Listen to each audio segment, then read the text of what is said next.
ईद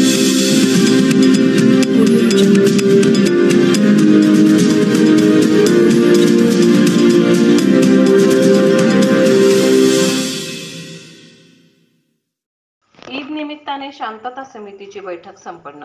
पूर्णा शहरातील नगर परिषदेच्या सभागृहात आगामी ईद उल अजहा बकरी ईद निमित्ताने पूर्णा पोलीस ठाण्याच्या वतीने शहरात शांतता समितीची बैठक आयोजित करण्यात आली होती। सदर बैठकीत बकरी ईद सण साजरा करताना कायदा व सुव्यवस्था राखण्यासाठी योग्य ते मार्गदर्शन उपविभागीय पोलीस अधिकारी डॉक्टर समाधान पाटील तसेच पोलीस निरीक्षक विलास गोबाडे यांनी केले। यावेळी सहाय्यक पोलीस निरीक्षक नांदगावकर, नगर परिषदेचे मुख्याधिकारी युवराज पौळ, ग्रामपंचायत समितीचे विस्तार अधिकारी वसंत विखे यांच्या प्रमुख उपस्थितीत शांतता बैठक संपन्न झाली। या बैठकीत पोलीस पाटील अन्नपूर्णा रेनगडे, पोलीस पाटील कविता चव्हाण, पोलीस पाटील भाग्यश्री भालेराव, पोलीस पाटील कविता काळे, पोलीस पाटील कोमल वाठोडे तसेच पत्रकार, ज्येष्ठ नागरिक, व्यापारी, नगरसेवक, शांतता समिती सदस्य उपस्थित होते। यावेळी शांतता समितीच्या सदस्यांनी आपले विविध सूचना व्यक्त केल्या। सूत्रसंचालन जगदीश जोगदंड सर यांनी केले, तर आभार पत्रकार विजय बगाटे यांनी मानले। आज पूर्णा पोलीस स्टेशनतर्फे बकरी ईदच्या अनुषंगाने शांतता समितीची बैठक घेण्यात आली। सदर बैठकीमध्ये बकरी ईद सर्व मुस्लिम बांधवांनी शांततेत आणि उत्साहात साजरी करण्याबाबत शुभेच्छा देण्यात आल्या। त्याचबरोबर बकरी ईदच्या अनुषंगाने आपल्याला काय काळजी घेणं गरजेचं आहे त्याबाबत सूचना देण्यात आल्या। बकरी ईद आपल्या आता पावसाळ्यात येत आहे। पावसाळ्यात येत असल्यानं सदर नमाजाच्या ठिकाणी काय व्यवस्था करणं अपेक्षित आहे त्या व्यवस्थेच्या अनुषंगानं मार्गदर्शन करण्यात आलं आणि सूचना पण समजून घेण्यात आल्या। पोलीस प्रशासनातर्फे बकरी ईदच्या अनुषंगानं पूर्ण तयारी करण्यात आलेली आहे। पूर्णा शहराच्या 2 रस्त्यावर प्रमुख रस्त्यावर नाकाबंदी लावण्यात आलेली असून गस्त सतत चालू राहणार आहे। त्याचबरोबर सोशल मीडियावर विशेष लक्ष ठेवण्यात आलेलं आहे। कोणीही कुठल्याही आपल्याला बळी न पडता कुठलीही पोस्ट त्याची खात्री न करता विनाकारण फॉरवर्ड करू नये किंवा तुम्ही लाईक करू नये याबाबत सूचना देण्यात आलेली आहे। बकरी ईदच्या अनुषंगाने गोवंशाची हत्या होणार नाही याबाबत आजच्या बैठकीमध्ये त्याचबरोबर कुरेशी समाजाच्या बांधवांच्या बैठकीमध्ये पण सूचना देण्यात आलेल्या आहेत। त्यानंतर बकरी ईदनंतर कुर्बानीनंतर जे वेस्ट असणार आहे त्या वेस्टचं मॅनेजमेंट नगर परिषदेमार्फत करण्यात आलेलं आहे। पूर्णा शहरामध्ये 2 टेम्पररी स्लेटर हाऊस उघडण्यात आलेले आहे। त्याच ठिकाणी कुर्बानी देण्यात यावी याबाबत सर्व जनतेला आवाहन करण्यात आलेलं आहे। अशा प्रकारे बकरी ईदच्या अनुषंगानं पोलीस प्रशासन आणि नगर प्रशासन यांच्यातर्फे तयारी पूर्ण करण्यात आलेली आहे।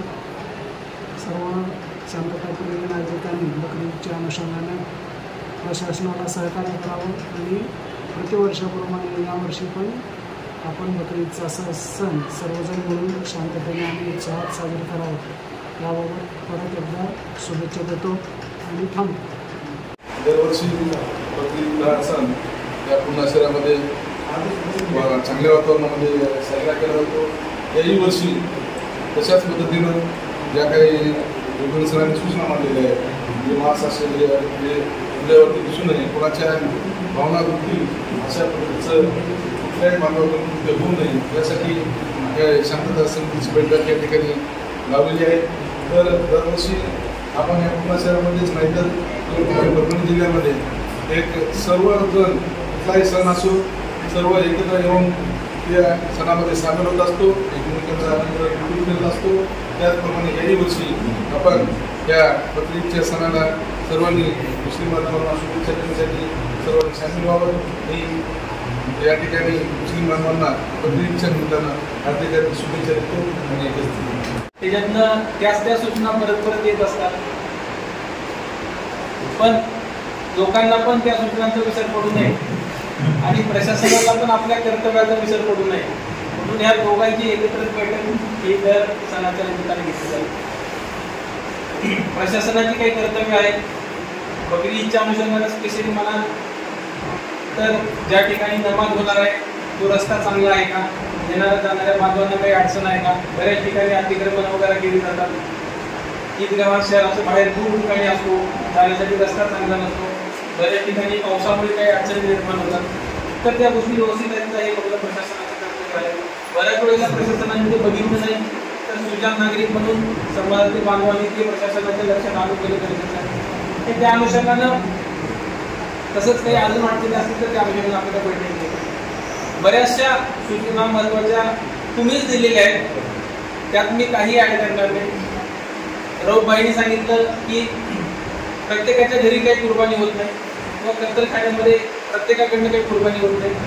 ज्यांच्या घरी झाली नाही त्यांच्यासाठी काही जण आपल्या घरचं कुर्बानी झालेलं मांस देत असतात. तर ते एका ठिकाणून दुसऱ्या ठिकाणी घेऊन जात असताना ते झाकून घेऊन गेलं जावं. इतर लोकांच्या भावना दुखावल्या जाणार नाही त्याची काळजी आपण स्वतः घ्यायची. एकादशीचा दिवस पण 17 हाच आहे, 17 जून. तर सर्वांनी एकमेकाच्या भावना जपणं हे एकमेकाचं नागरिकांचं कर्तव्य आहे. सूचना यांनी दिली, बाकी सय्यद सरांनी पण सूचना दिलेल्या आहेत चांगल्या. फक्त मी ज्या सूचना आपण कॉमन झालेल्या आहेत तेवढ्या सूचना मी तुम्हाला सांगतो की 2-3 सूचना महत्त्वाच्या आहेत. त्याच्यातलं एक महत्त्वाचं आहे की आपण जे काही आपल्या घरी जे कत्तलखान्यामध्ये कुर्बानी देणार आहे, आपल्या घरी कुर्बानी देणार आहे, तर त्याचं जे वेस्ट मटेरियल आहे ते आपण कुठंही इतरत्र न टाकता प्रशासनाने सांगितलं, शिवसाहेबांनी सांगितलं की आमची घंटागाडी या 2 दिवसात जास्त वेळा फिरेल तर त्याच्यामध्येच टाकावं. बऱ्याच वेळेला काय होतं की आपण कुठंतरी घरच्या आजूबाजूला टाकलं तर रात्री किंवा इतर कोणत्याही वेळी एखादी कुत्रं किंवा जनावर ते खाण्याची शक्यता असते आणि ते खायला तर आपल्या घरच्या बाजूला टाकले तिथून घेऊन जातो कुठेतरी आणि ते अर्धवट खाऊन ते अर्धवट कोणत्या धार्मिक स्थळाच्या समोर पडलं, मग ते मशीद असो किंवा मंदिर असो, तर याच्यातनं एक गैरसमज निर्माण होतो समाजामध्ये. अरे कुणी आणून टाकले, मुद्दा आणून टाकले का, आमच्या समाजाची भावना दुखवण्यासाठी असं केलं का, अशी भावना निर्माण होण्याची शक्यता असते. म्हणून अशी होऊ नये म्हणून हे जे वेस्ट मटेरियल आहे ते घरीच आपल्या कशात तरी काढून ठेवा. नगर कृषीची गाडी मी परत एकदा शिवसाहेबांना विनंती करतो की त्यांची घंटागाडी त्या दिवशी पूर्ण शहरातून जास्त वेळा फिरेल आणि सर्व ठिकाणचं एक कलेक्ट करेल. ही एक महत्त्वाची सूचना आहे की आपण ती काळजी घ्यायची की जेणेकरून कोणाची भावना दुखवल्या जाणार नाहीत आणि ते योग्य पद्धतीने डिस्पोज होईल. दुसरं एक महत्त्वाचं आहे की साहेबांनी आता सांगितलं की पाण्याची काही कमतरता नसणार आहे. जे आपलं माणूस आपल्या घरी बकरी वगैरे कापली जाईल त्याच्यानंतर जो रक्ताचा फ्लो असतो त्याच्यामध्ये पाण्याचा चांगला वापर करा जेणेकरून ते डायल्यूट होऊन नालीला मिसळेल आणि त्याचा एकतरी वास पण येणार नाही आणि ते नाली पण आपली स्वच्छ आहे असं आहे. हे आपण सगळ्यांनी काळजी घ्यायची. तसंच जिल्ह्यामध्ये अवैध गो वाहतूक होऊ नये म्हणून 21 ठिकाणी नाकाबंदीची सोय केलेली आहे. परवाच्या दिवशीपासून ही नाकाबंदी लागलेली आहे. आपल्या पूर्ण पोलीस स्टेशनच्या हद्दीत 3 ठिकाणी लागलेली आहे. तरी सर्व गोरक्षक दल जर तुम्ही कोणत्या गावामध्ये कार्यरत असेल किंवा शहरामध्ये कार्यरत असेल किंवा जिल्ह्यात कोणी कार्यरत असेल किंवा हिंदू संघटना हे कार्यरत असतील तरी यांनी इंडिपेंडेंटली कोणतीही कारवाई करणे, गाडी अडवणे ही असली कोणतीही करू नये. हे इथं कुणी नाही आहे त्याचं, तरी पण मी तुम्हाला काय सांगतो की तुमच्या माध्यमातून हा संदेश त्यांच्यापर्यंत पोहोचणार आहे. पत्रकार जो आहे तिथं हे मीडियावर टाकून त्याच्या माध्यमातून येणार आहे. यांना अशी काही बातमी असेल की अवैध वाहतूक होत आहे तर ती अवैध वाहतूक पोलिसांच्या नजरेला आणून पोलीस स्टेशनला कळवणं हे गरजेचं आहे.